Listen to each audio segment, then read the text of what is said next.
Welcome back, everyone, to This Just In. And it's Grim. Okay, we are on our second episode of our medical and psychiatric crimes against humanity series. And last time we spoke about lobotomies and a little bit about psychosurgery. And today it's MK Ultra Day. I'm very Yes. excited about this episode. Amy, you're super excited. Yes, I'm excited. It was a wild ride. It really Yeah, was. it really was.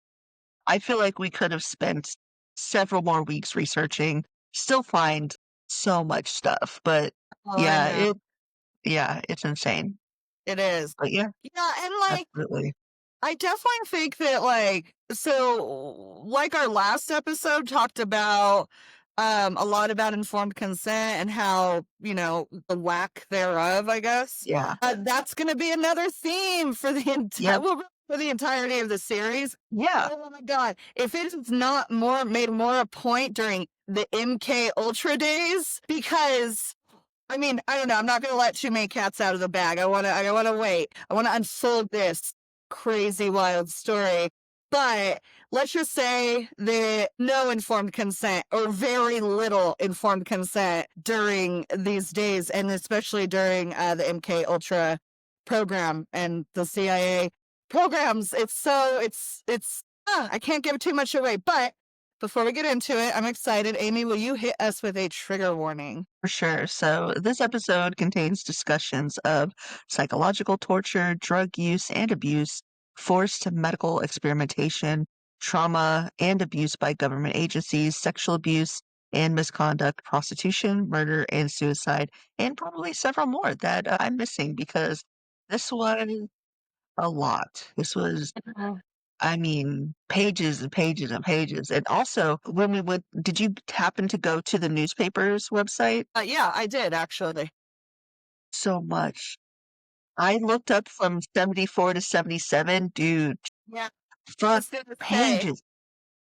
and not just Like, that, but from like 77 to 78, like it's almost like it was starting to get everywhere because I would see international papers about it. It was just like yeah. when it blew up big. It blew up real big. Mm-hmm. Absolutely. Oh man. So yeah, for intro to this episode, so Well, yeah, let me we're starting at the end, and we're kind of working our way back. exactly. Yeah. Yeah. So, a little sneak peek. So, in the shadow of the Cold War, behind locked laboratory doors and coded government memos, the CIA launched one of the most disturbing programs in modern history, and that's called MK Ultra. So, it was a project that sought to master human mind through drugs, hypnosis, psychological manipulation. What began as an experiment in national security quickly spiraled into a nightmare of ethics, secrecy, broken lives. So, tonight we're going to be talking about the truth about the government's quest for mind control and the experiments that went too far, the victims who never volunteered, and the haunting legacy that still echoes today. So this is MK Ultra, a chapter in history that reminds us how fragile freedom becomes when fear drives science. Um, I'm gonna start off with 1974, and Yes. it's December of 1974 Yeah. and the New York Times. So they break a story that shakes the foundation of American trust in its own government. And the article revealed that the CIA had been conducting secret experiments on U.S. citizens without their knowledge or consent. So LSD, hypnosis, psychological torture, all under the banner of national security. For the first time, the American public came face to face with the reality of Project MK Ultra, a government-sanctioned program that had blurred every ethical line imaginable. The story sent shockwaves through the nation and forced Washington to respond. So the following year, in 1970, the U.S. Senate launched a full-scale investigation and is known as the Church Committee, alongside the Rockefeller. Rockefeller. Rockefeller Commission. So, what's their mission? So, their mission was to uncover the truth about the CIA, human experimentation, and to expose how far the agency had gone in the name of Cold War paranoia. So, what they found confirmed their worst fear. So, they had secret prisons, drug tests on soldiers and civilians, and a paper trail that led straight to the heart of American intelligence. So these investigations marked the beginning of formal oversight, new ethical standards for human research. But the victims of MK Ultra, those reforms came too late. So then came July 20th, 1977, and this was a turning point in public accountability. So the CIA, under pressure from journalists, survivors, and the Senate, was forced to release hundreds of declassified documents detailing MK Ultra's experiments. Senate hearings followed, bringing more details to light. For the first time, the victims had a voice.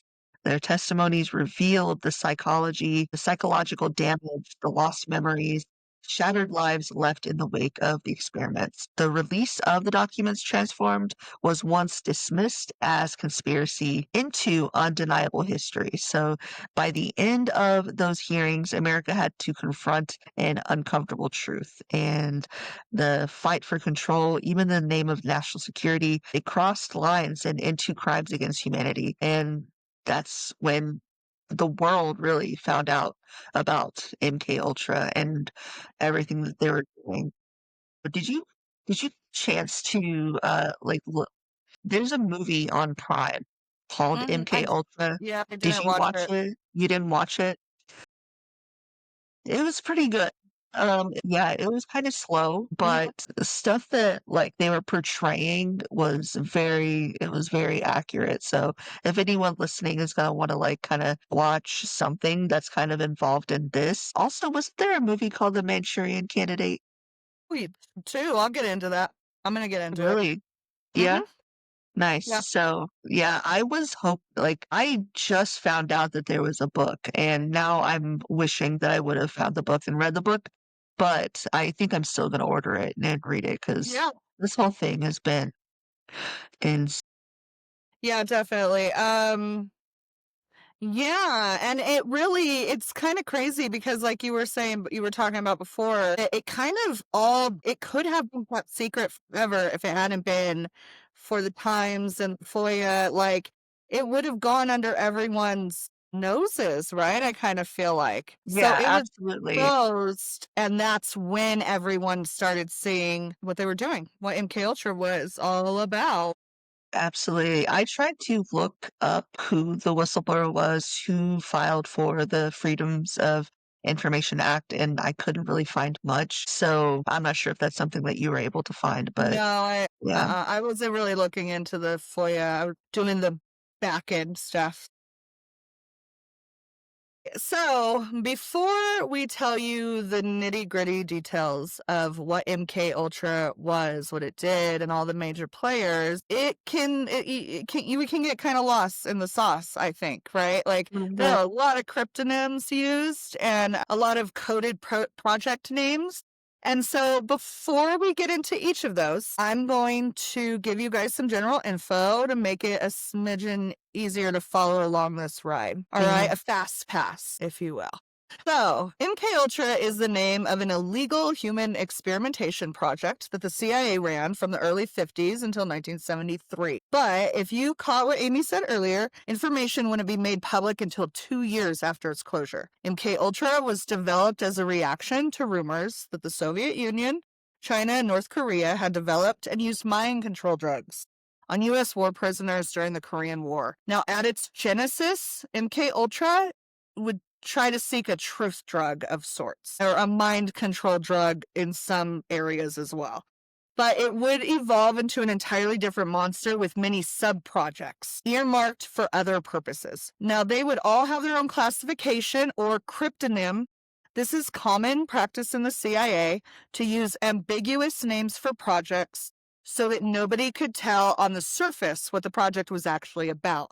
So the MK in the MK Ultra, MK Naomi, MK Delta, MK Search, MK Chickwit, And MK often, all programs connected to MK Ultra, was an arbitrary prefix for the Office of Technical Service, or the OTS. The very same OTS who was responsible for all the cool gadgets and disguises and weapons that the CIA uses also oversaw, with like very, very heavy quotations here, MK Ultra. And that's why you will see MK repeatedly for different projects. Ultra, Naomi, Delta, Search, and the rest are random names, a lot of time chosen out of a dictionary with no tie into the project itself. Now, there are conspiracies around the names of these projects, but we don't have any evidence that any of these names meant anything specific, and it isn't common practice for the CIA to do so. But what is common practice for the CIA to do? Drugs, tons of drugs. So let's jump into it, Amy! So oh my gosh, so much drugs, right? Drugs. So anyways, yeah, so going into basically this was like America freaking out. We need to catch up. So World War II has ended, but peace feels like a fragile illusion. The ashes of one global conflict still warm when the next begins, and that is the Cold War. So the United States and the Soviet Union are locked in a new kind of arms race, not just for nuclear power, but for control of the human mind. Reports begin to surface claiming that communist nations, especially Soviets, Chinese, North Koreans, are experimenting and using brainwashing techniques, hypnosis, mysterious truth serums on prisoners of war. So in the halls of the U.S. intelligence, paranoia takes root. What if America is already falling behind in the race to control human thought? So, shadows of secrecy, a new program is born. Project Chatter. That was created by the U.S. Navy 1947. Project Chatter's mission was simple and horrifyingly ambitious. They wanted to find a chemical key to unlock human mind, a serum that could force confessions, strip away inhibitions, or make a spy reveal everything he knew, willingly or not. Scientists began testing a cocktail of substances: mescaline, scopolamine, I hope I'm saying this stuff right, and then barbiturates, and even the strange new hallucinogen, and that's LSD, which had only recently been discovered. The substances were first tried on animals, then on soldiers, and eventually on human subjects, often without full consent, or any at all. The experiments were messy, inconsistent, and ethically questionable. The drugs didn't deliver the clarity they hoped for, but what they did deliver was something far more dangerous: the idea that human behavior could be chemically controlled. By 1950, Project Chatter officially ended, its results deemed unreliable. But the seed it planted would grow into something much darker. The methods the scientists and the mindset of Chatter created were quietly absorbed by another agency, one that had both the funding and the secrecy to take things much further. And that agency is the CIA. And its next project would push the limits of science, ethics, and humanity itself. Take- Okay. Okay. Yes. All right. So, as Amy mentioned, Navy had already used LSD during Project Chatter, something MK Ultra would take to another level. LSD, if you are unaware, was developed on accident by a Swiss chemist named Albert Hofmann when studying the effects of ergot. LSD, or lysergic acid diethylamine, is a liquid that, when ingested, has a psychedelic effect and can cause the user to have audio or visual pseudo hallucinations or distortions. Depending on a variety of factors, users can experience euphoria and joy, or alternatively, can feel fear and anxiety. These trips can last anywhere between 3 to 4 hours, upwards to 20 hours, depending on the potency. Initially, it was used in psychiatry, but had a huge surge in the 60s during the counterculture movement, thanks entirely to the CIA, who in 1953 purchased the world's supply of LSD for about $250,000. Why? Well, mostly to party, as you will see. Before MK Ultra, there was Project Bluebird. Bluebird, was one of the precursors to MKUltra and was the first CIA mind control program. It began in 1949 and ran until 1951. It was a covert program that used hypnosis and psychoactive drugs on POWs, agents, refugees, and others, is what the notes say, from both here in America and overseas. Some of the subjects were aware of the drugs being used on them, but others were not, as the CIA wanted to observe the effects of these drugs on humans that were unaware. Now, there is a specific reason for this, and it isn't science. Our government was under the impression, like Amy said, that China and them had developed a drug to control human behavior. And if they implemented it on an unsuspecting person, and if they were captured and interrogated, they wouldn't have any relevant information to give away. No. Yeah. Now, how would this be useful to us? Because the government could activate this drug and control the person to, say, assassinate an enemy official. Total science fiction. This concept would become a best-selling fiction thriller, The Manchurian Candidate, written by Richard Condon in 1959, which has been adapted for film twice. So this is the kind of thinking and paranoia that drove the CIA to form these projects. Bluebird largely focused on hypnosis, but also used IV drugs to sedate individuals and would perform polygraph tests on them to see if they could coerce them into lying or believing a lie. The hypnosis was used to try and manipulate the memories or thoughts of the participants or implant an idea. Project Bluebird would be renamed Project Artichoke in 1951. And Artichoke would shift.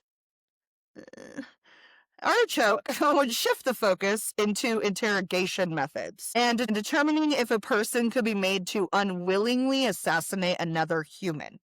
Artichoke continued hypnosis for mind control. It added forced addiction to morphine and other chemicals to their list of goals, as well as isolation studies. This is also when they began heavily implementing LSD into their tests, seeing if they could induce amnesia. LSD would also be used.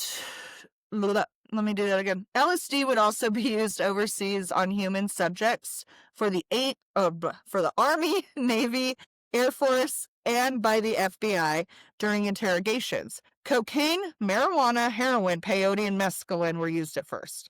But LSD was the most effective and caused the most physiological harassment, according to the notes. Drug experiments were done in Europe, Japan, Southeast Asia, and the Philippines, and teams were told to utilize alien subjects.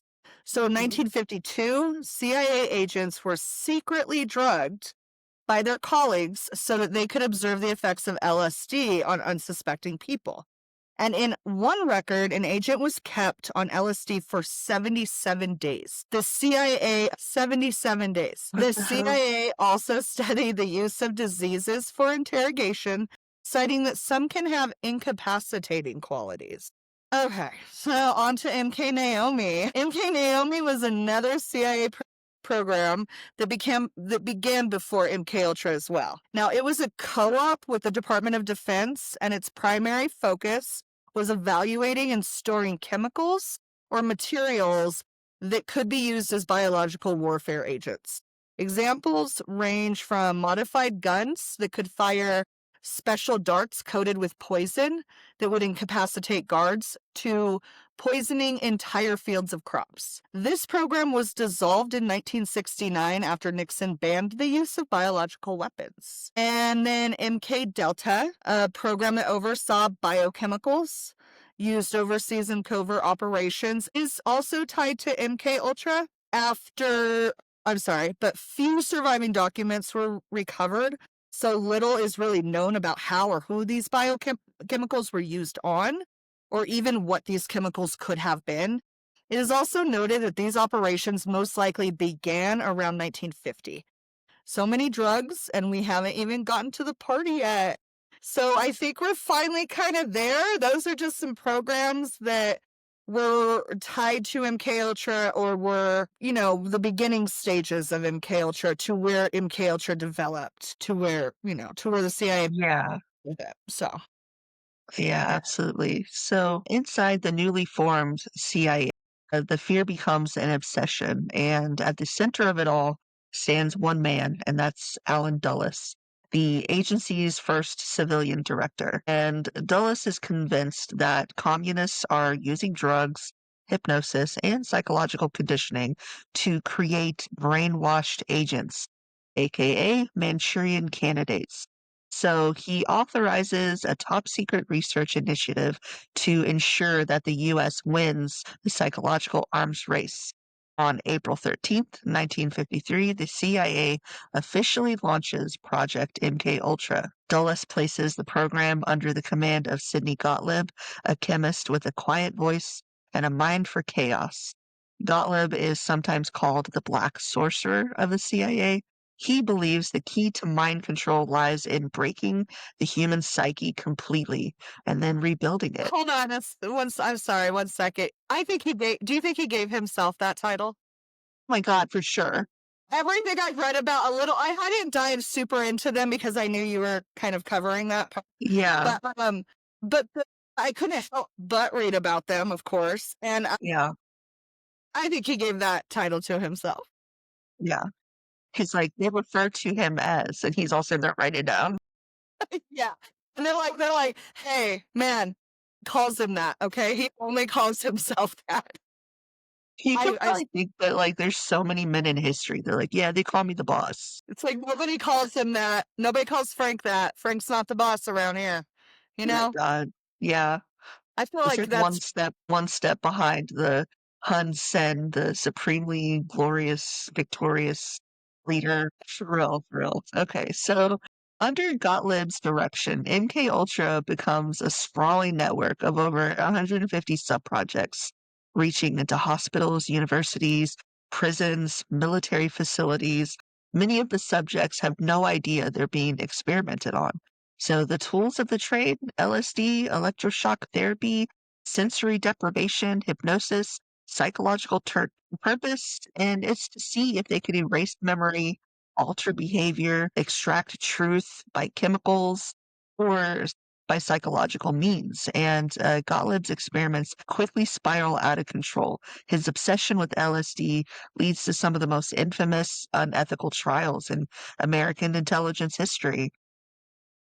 1954, MK Ultra spins off one of its strangest and most disturbing subprojects, and that's Operation Midnight Climax. The this is the CIA, one. This is oh the my one God, that I this was is like, when Amy gets to this, that's why when we were outlining it, I was like, Amy, you should take this one because I already knew a little bit about this. So I was like, you're gonna, if this is you gonna would have blow saw you out my of the face, water, if huh? you would have saw my face while I was reading, it was probably something like this. I bet.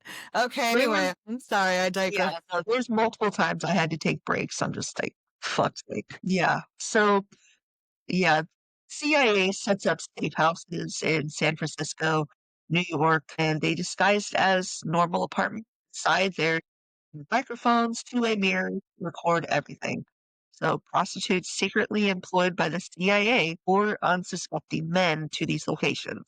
Men who are then dosed with LSD without their knowledge. Begin behind the glass, CIA agents watch, take notes, and record how the drugs affect behavior. They study how truth, vulnerability, and control shift under the influence.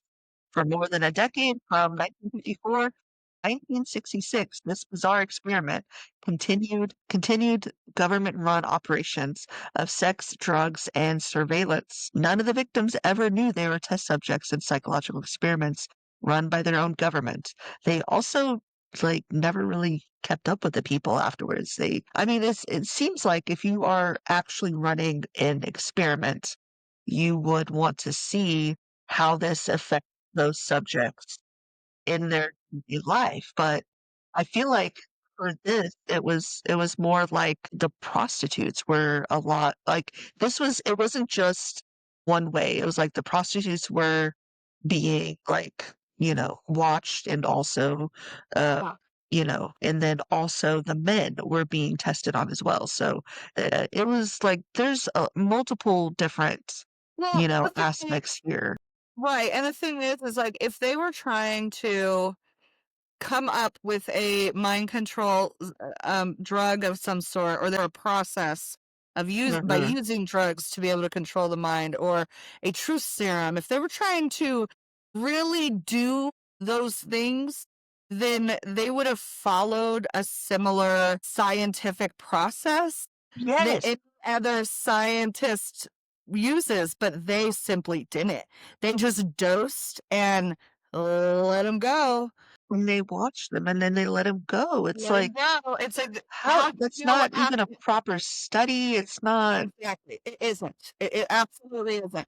Even if they had wanted to come up with that, that was not the way to do it, by dosing people unbeknownst to them. Also, let's put that out there. If you dose people who against their will, and they don't know they're being dosed with drugs, how can you even do a proper study on them, because you haven't sat down with them to find out their medical history, what allergies they might have, what alternative reaction they may have to the drugs you're giving them that could skew your Yeah, results. So, on any level that you break it down, it's really bad science.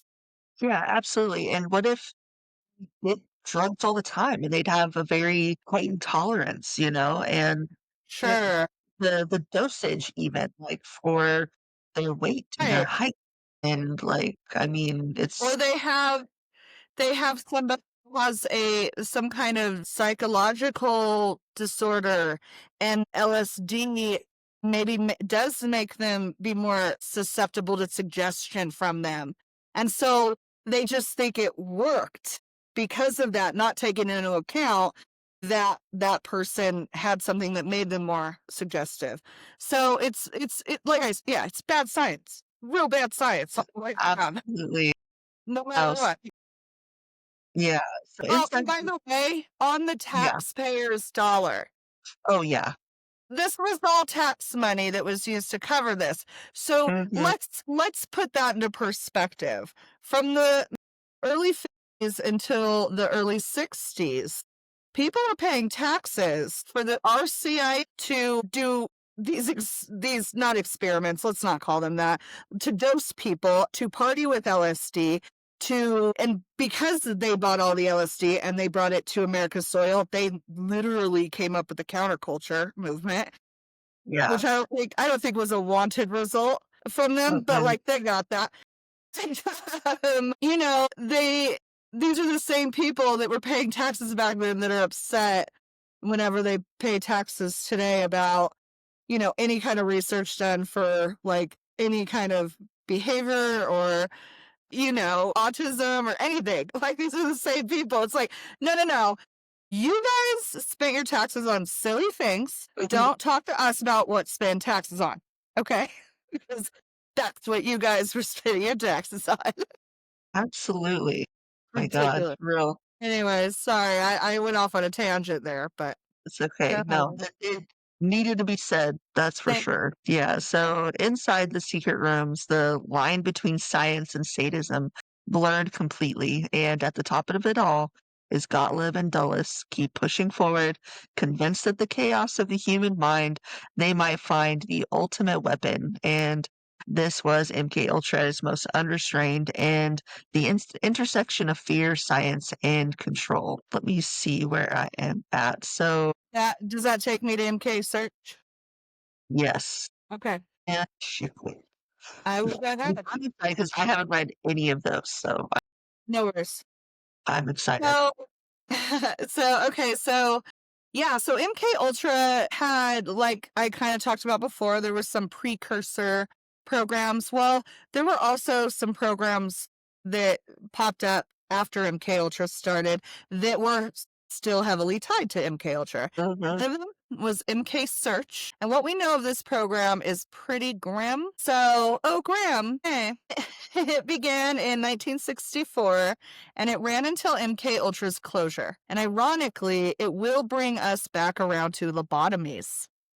MK Search oversaw experiments that were designed to destabilize a human's personality. These experiments were done on subjects that were deemed expendable because the likelihood of death was high. So these were soldiers, people with cancer, or intellectual and physical disabilities. Most of the experiments were done in CIA safe houses scattered throughout the states, but many were conducted by Dr. Maitland Baldwin at the National Institute of Health and Dr. Charles Geschichter at Georgetown University Hospital. The experiments included sensory deprivation, the use of powerful stress-producing chemicals, and mind-altering substances, lobotomies, electroshock, and radar wave treatments. The deprivation chamber used was a box that Dr. Baldwin created, and at one point a soldier kicked his way out of it. There are documents showing that $2.1 million was used to fund this program, but many documents were destroyed around the subjects themselves. So MK Chickwit and MK Often are the last two programs with ties to MK Ultra that we'll talk about, but we have the least amount of information on these. From what we could dig up, both programs ran from the late 60s until 1973. CIA Director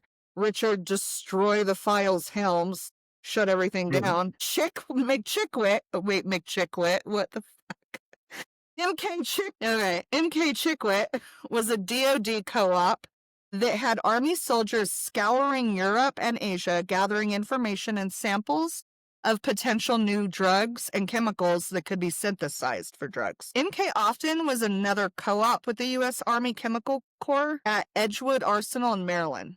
Now, they conducted behavioral, cognitive, and toxicological effects of drugs on animals and humans. Soldiers were used a lot of the time and were given substances unknown to them, and at times without their knowledge of getting it at all. Many of these soldiers later sued the government for a variety of health problems that arose. But unfortunately, outside of litigation, there is little evidence of what exactly went on at Edgewood. Yeah, and those are the last bits of the whole program. Those were tied in and ran by the same people that were running MK Ultra, and it was overseen by Doles and overseen by the same people. Yeah. So it wasn't just in our country. They did it to people in other countries. Canada, I believe, was hit a One lot. of the things that really surprised me about CIA is a government agency, and yet some of the most horrific experiments that were happening was in Canada. Yeah. Did you read about the electric shock therapy? I read a little bit of an article. I read an article, but that was the only article I read on what was. It was just like a brief look back, you know? So there's like a different version of electroshock therapy, and I believe it's called Alan Page or Ellen Page electric shock therapy, and where it's going to be 6 times, I believe. So My whenever you are getting electric shock therapy, you get buzzed once, and then I think there's a brief pause, and then they'll do it again. This was done 6 times instead of just once or twice. And the voltage was much higher. And their main focus was to make sure that there was a complete clean slate. So my this would God. be followed by them putting them in a coma for 20 to 30 days. And so if they woke up and they still remembered anything about their past lives, they would repeat the process. My God. This was That's done on the youngest subject that I read about was 16 years old. my gosh.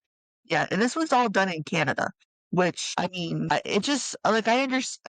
It blows my mind. Okay, so maybe there's some type of, like, law that goes on, like, okay, well, they didn't perform this on American soil, on American citizens. Like, I'm just not sure why it was there. It's an American government agency, I believe. But wasn't there at some point, I probably could have fucking looked this up, I don't know why, but, like, the CIA do not operate on American soil, or, like, I feel like that there is, like, a law, or I'm not sure, but have you heard of that? I know what you're talking about. We need to look that up because we're not allowed to operate against U.S. citizens on American soil, maybe? Yeah, Something like that. CIA. yeah, but this whole project came very, like, close to Wait. I'm the sorry. So the CIA is prohibited by law from operating domestically against U.S. citizens. okay, Yeah. yeah, so, I don't know. I probably could have looked into this a little bit more, but it's just like this whole thing came about very shortly after the CIA just came about. It was Yeah. before, I think it was the acronym was like OSS maybe, and so Yeah. then the Yeah, this CIA was was like formed, and it this was in was the 40s, right? The 30s or 40s, I think yeah, is when the these were CIA their first started. programs. These were Yeah, these were first some of the official very first programs. programs, Yeah. and if you were So to they think started about off go ahead. they started off wowza. For real, fucking shit. So, not just that, like, if you were to think about what happened in Abu Ghraib and what happened in Guantanamo Bay, all of those things that were happening to these people Yeah. were results of what they learned during all of these processes and projects. And Like like when the government has the audacity to do something, eventually somebody'll pick it up and rinse it off and try to repeat it. absolutely, I mean, files were destroyed, but this shit, there's still people that are still alive that Yeah. went through this that they're able to train and teach, and this stuff is just going to keep happening. I mean, I understand that they may think like, oh, this is matter of national security, and it's really hard to say like if you knew that 9/11 was never going to happen, but they had to torture like 300 people to get that information, like what, you know, there's probably gonna be a lot of people that would've been like, "Yeah, absolutely, go for it." To save thousands, you know? Like, To these me it types of comes down things. to comes down to like the one person or five people on a train track. Which lever are you pulling? You're going to pull to save the five people, even if you know the one person standing there. Like Yeah, you're always yeah, gonna save the most lives, like because it just is the way it is, I guess. I mean, but yeah, also I don't think that extrapolating information by torture is actually an effective method. I yeah, think it has actually been proven that people will lie more under that kind of pressure to get to wiggle out of something and make false mhm. promises to save their own life than they will actually ever tell the truth. Oh, and the fucking justice system fucking depends on it. Like, they Yeah, know, and they're fine with it. Like, that's why exactly. there's so many It's fucking a people whole in other prison thing. Yeah. that don't deserve to be there. And Right. that's why, like, a lot of people don't believe in the death penalty because of shit like that, because there's so many people that are there Right. for just for just being in the wrong place at the wrong time, you know? That's the thing about MK Ultra and the testing on people. It's like, okay, so you strap them to a lie detector test and you pump them full of LSD or whatever drug you give them, and then you do a test. I don't understand what that's going to tell you because Yeah, it's been proven a few things. One, humans will lie and are very capable of lying under all kinds of circumstances. And also, polygraphs are not accurate. So like what would that data give you? And those are the types of tests they were doing. yeah, Like comes back to there's no scientific process here. So if there's a process, then what are we trying to figure yeah. out? I think that their main focus was that okay, but they were trying to get this, like, blank version of a human and any, like, what, soldier? I don't fucking know. So, have somebody that they can take over completely, Yeah, and basically. control. Remotely Yeah. control.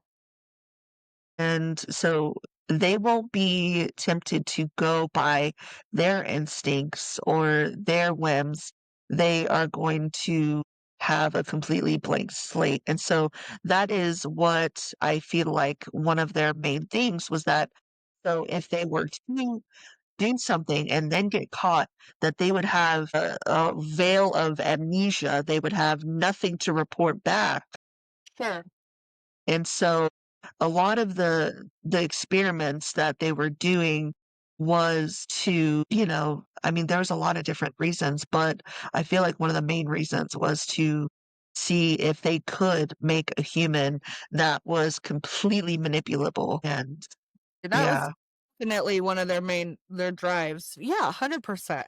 And they don't, and it's fruitless. It's a fruitless endeavor, especially for the time and where medicine was at that time. I mean, we just did a whole episode about lobotomies and the barbaric treatments that were happening the same time that MK Ultra was going on. yeah, absolutely. Wasn't our medicine, our sciences, our healthcare, our drug pharmacology, all of those things were still very new and still very primitive in their, in where they were at. So I just don't think that even if they could accomplish that, which I don't think it's possible to accomplish what they were attempting to accomplish, but even if they could have, they would never have been able to do it with the tools that they had at the time and the knowledge that they had of the brain at the time. So it's really baffling to me that they even that any of them, well, that we thought we could do it. I guess as a country, we thought we could do it. That we banked it on a rumor. All of this, remember, all of this was because we thought some other country had already done it. We didn't have Yeah, proof. And you know what? We still have no proof. Nobody has ever done it in another country. There's been no evidence that any country has ever been able to activate a human remotely because they went through some kind of psychological or drug experimentation with the government. Never. yeah, So it's really crazy to me that just based on a rumor, they did all of this. And it was a fruitless endeavor. They weren't anywhere near in scientifically where they could have. And then they didn't even follow the process of science. So it's just ridiculous to me. Like it's so ridiculous. Like the audacity of them, yeah. basically. Yeah, I mean, there's probably going to be people that could argue and say that it wasn't fruitless, that a lot of the research that they did was really valuable. And just like, the medical information that was retrieved after the Mhm. horrific events of the Holocaust, that a lot of the medical knowledge we have to this day stems from really horrific things happening, but not saying that it's all, happened for a reason or glad it happened. I'm not saying that at all. But there's probably people that are going to say that there was a lot that came from the program. But in my opinion, I feel like it was just a bunch of fucking dudes that are trying to, Yeah, I'm sorry. do whatever they could to like, Yeah. I mean, there's probably The some really party. fucking sadistic, disgusting people that just wanna fucking do experiments on humans, and it's gross. Well, and I mean, I think that somebody could definitely make an argument that it wasn't like a fruitless endeavor, but what would that be based out of? Because they destroyed all the evidence. Yeah, So nobody can actually say for certain that MK Ultra ever proved anything or did anything. absolutely. So it's really and if we're just going off the evidence, MK Ultra accomplished absolutely nothing, nothing at all.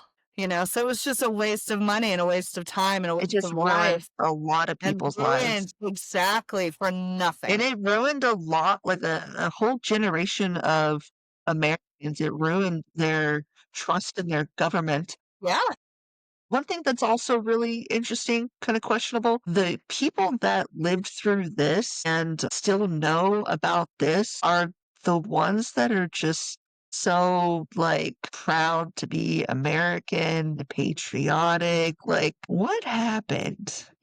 Like, I feel like every older American that I meet, like, did this just forget? Like, do they just yeah, imagine this shit didn't happen? Like, it's like MK Ultra civil rights atrocities of that time, segregation. They seem to have forgotten. This is their lived memory, yeah, and they Jim just act Crow, like, it's just like it didn't exist. It's really bananas to me. It's insane. It really is. Like, it's bizarre. Anyways, yeah, let me get to how this all kind of wraps up. So by the mid 1960s, the tide was turning. And the psychedelic revolution had made LSD a cultural phenomenon, but the CIA, it had become a public relations nightmare. The agency's secret experiments were harder to justify and even harder to hide. Inside the CIA, whispers of doubt began to spread. The results of MK Ultra were erratic, unreliable, deeply unethical, yet before the truth could surface, tragedy struck. In 1953, just months after MK Ultra began, Dr. Frank Olson, a U.S. Army scientist who'd been working with Gottlieb, plunged to his death from a hotel window in New York City. Yeah, The I um read the about that. officials yeah, the official story said that suicide brought on by depression, but years later it was revealed that Olson had been dosed with LSD without his knowledge during a CIA retreat. His family spent decades fighting for answers. When his body was exhumed in the 90s, the autopsy revealed injuries consistent with a possible homicide. The truth behind Frank Olson's death remains one of the darkest mysteries of the MK Ultra saga.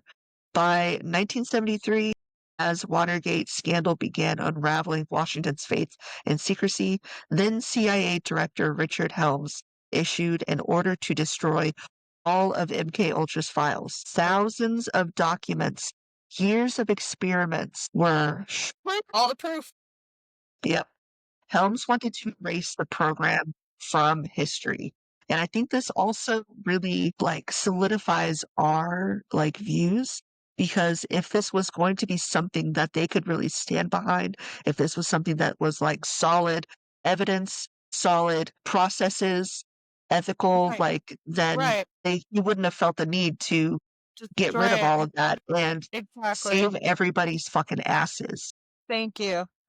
Because they would have the you don't think our government would have been like, oh yeah, absolutely, we'll cover this all up for you if you developed our miracle drug or whatever. Our government would have covered it up to the tippy top. Yeah, Like I have no doubt in my mind about that. If we had actually found something, yeah. huh. Or successful in any way at all. You just like But if you can critical way if you can I'm sorry, you can critically think your way through MK Ultra pretty easily. You mm, know what I'm saying? Like a lot of it is science fiction to me. That's my opinion. mhm, I understand that there's a lot of conspiracy theorists that really, really love this topic. But in my opinion, we can only go off of what was saved, what wasn't destroyed, and what was found in the hearings, you know? That's the only real evidence we have. Everything else is anecdotal. Everything else. So it's sad, but it's true. yeah. Absolutely. History has a way of surviving the fire. A few boxes of financial records and memoranda escaped destruction, and those fragments became the smoking gun that reporters in Congress would later uncover. In 1975, the Church Committee and the Rockefeller Commission launched formal investigations into MK Ultra. Their hearings revealed decades of non-consensual human experimentation carried out by the CIA funded with taxpayer money and hidden under the guise of national security. 2 years later, in 1977, newly discovered documents brought the story back into the spotlight. Survivors began coming forward, former patients, soldiers, civilians who believed they had been used as human test subjects. Among the best known cases were the family of Frank Olson, who sued the U.S. government in 1975 and eventually received a settlement and a public apology from President Gerald Ford. Other victims also filed lawsuits, including Canadian citizens who were unknowingly subjected to CIA funded brainwashing experiments and the Allen Memorial Institute in Montreal under psychiatrist Dr. Ewan Cameron. Those experiments involving sensory deprivation, repeated electroshock, and drug induced comas were designed to wipe the mind clean. They left hundreds of patients with amnesia, psychological trauma, and permanent damage. Many of those victims fought for decades for recognition, and compensation. Some cases were settled, others were quietly dismissed, and as the truth trickled out, so did the conspiracies. Claims began to emerge that MK Ultra techniques were used in assassination plots, mind control programs, and psychological conditioning of spies or political figures. Some even believed that the project never fully ended, that it simply changed names and continued under deeper cover. While most of those theories remain unproven, that's, what's undeniable is this: the government of the United States and its fear of losing control during the Cold War experimented on its own citizens, violating the very rights it's sworn to protect. One thing that I wanted to talk about real fast, there's a really, really good show called The Institute, and I believe it's from a Stephen King book, maybe, Mhm. but it's very closely related. This, like, I don't want to give too much away about the show, but it's so fucking good. And basically, it's like all of these students who have psychic powers. Yeah. Seen it, but I know what show you're talking about. I think I've like read the synopsis before. Yeah. And they're, like, remote controlling people Mhm. to, like, have them carry out shit, so You do know anyways, you know that Stranger Things is based on MK Ultra. no shit. I need to rewatch 11 them for sure. 11 in the show, the character 11, I don't want to give away anything, but whatever. If you ever watched it, what are you Yeah. doing? Go ahead, watch it, yeah. 11 is was like one of the last MK Ultra subjects supposedly. Wow. Yeah, like it's I think I read it briefly when I was doing research, but Stranger Things is like Mhm. based on or heavily based on MK Ultra. Yeah. I mean, this whole, like, portion in history really has inspired some true, art, but it's a nightmare. It really is a nightmare for, you know it's Yeah, a for all stain the on American people. history for sure. Yeah. So, believe it or not, there was a time when the general public trusted the government. Before Watergate and MK Ultra popped a hole in that bubble, conspiracies about the government were reserved for hysterical people. So, I can understand why MK Ultra has launched so many conspiracies. The truth came out and it showed everyone that the government doesn't have our backs, and in some cases will unknowingly harm us to meet its needs. You take this and then add in the fact that the major players of MK Ultra scrambled to shred almost every document. It leaves a vacuum for anyone to fill the void with whatever could or couldn't possibly be true or connected. We don't like to push out misinformation as a general rule of thumb, but considering conspiracy theories are a huge part of what drives the interest in MK Ultra, we figured we would read some that we found for you. I just want to reiterate that these are alleged and there has to date been no document or any other type of evidence supporting these claims. So I'm going to read off a few, and these are just some that I found that I thought were worth mentioning. So the CIA recruited psychics, astrologers, and occult practitioners during MK often. They performed rituals, seances, and other supernatural practices under lab observation to see if any measurable effects could be produced. When I read that, I was just like, well, of course you did. It's like, it's all pseudoscience that they're playing with here. And this is proof of it. If this actually happened, like this is proof, But this is allegedly, we don't have any proof of this. In 1981, relatives of victims of Jim Jones and the massacre in Jonestown sued the federal government, claiming that Jones was a CIA operative from 1963 until his death. The lawsuit charged that the CIA knew that they had commissioned James Warren Jones to embark upon a plan to control and to ultimately massacre members of the People's Temple. Another claim made was that Jones was sent there because of his extraordinary ability to brainwash and control other people, techniques he developed under MK Ultra. Right. Isn't that a wild one? I was like, I Holy, gotta add that. That's a wild one, right? that is. I know. And like, there's all each one of these has their own long line of how they connect in, and I'm not getting into the details of those. If you guys all want to, you can. There's plenty of Reddit threads out there to cover this kind of stuff, but these are the ones that I found Yeah. that I thought were worth mentioning, either because they were just way wild and out there, or, maybe we kind of sound like they could be.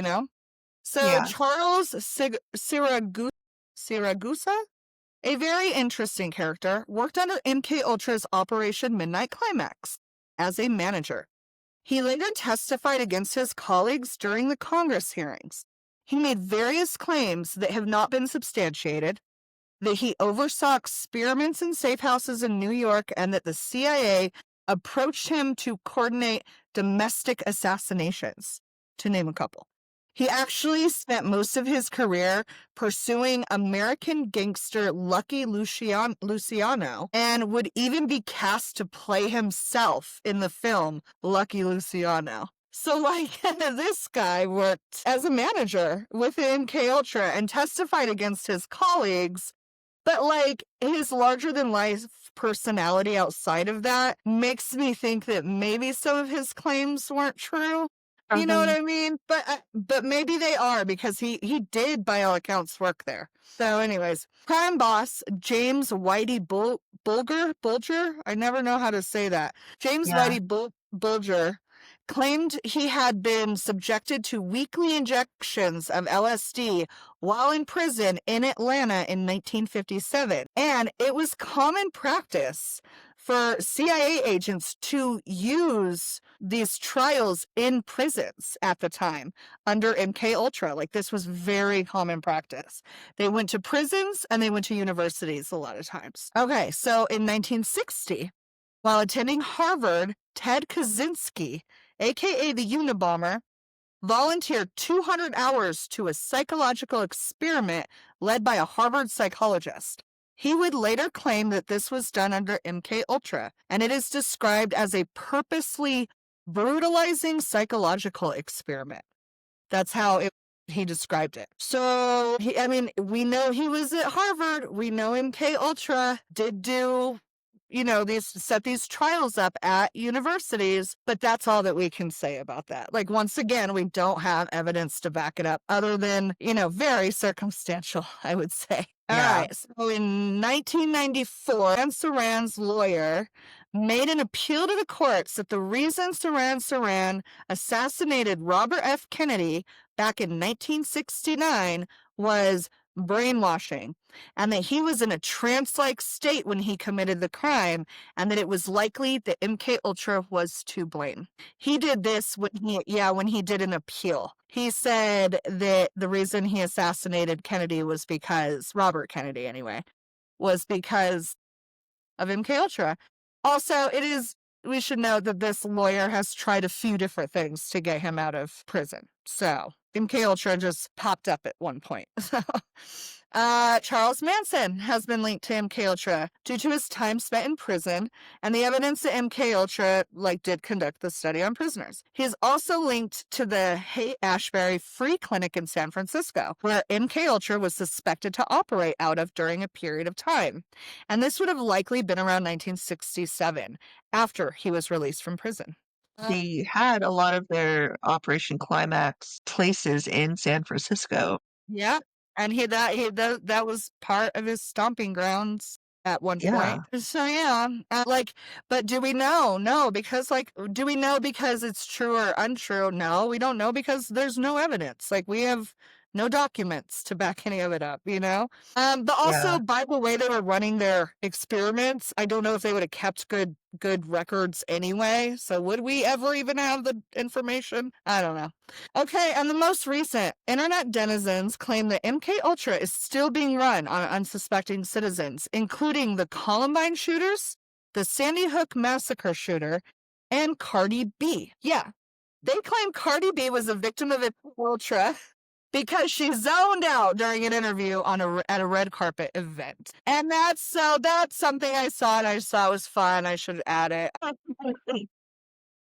Definitely the range is very wide on all the conspiracies tied to MK Ultra. I would even go as far as saying that they kind of launched the modern American conspiracy. MK Ultra did. So there's plenty of that if you want to get into that stuff. But that's all I got. That's it. Man, jeez Louise. Yeah, Yeah, that was a doozy. it was. That was a wild ride. Definitely. Yeah, We said it was absolutely. wild.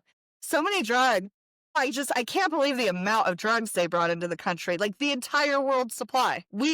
Yeah, like I don't want to hear anything about like drug problems in America being any other country's fault from now on. Okay? Like obviously it was the Americans that like to buy the drugs, that like to do the drugs, that like to partake in the drugs. It's not their fault. Yeah, It's the demand, not the supply's fault. such a shit sh So it's crazy. Yeah, it's wild. But anyways, I guess that's it. I guess that's all we got. Yeah, that's it. If you guys want to see any of our show notes, like we said, there's limited information because they destroyed so much of it. But what we do, we put on our website. This just in, and it's grim.com. We will go live next Thursday. You can get that link off of our website as well. You can get all of the information off the website. She runs the website and she does an amazing job. She keeps it up to date. Yeah, I guess that's it. Otherwise, stay tuned. Next time we're gonna be talking about fad diets. Yep, diet culture ruin America. Ruins, ruins, ruins. So we're gonna get into that a little bit, and we hope to see you live next Thursday. Yep. Alright. Alright. Bye.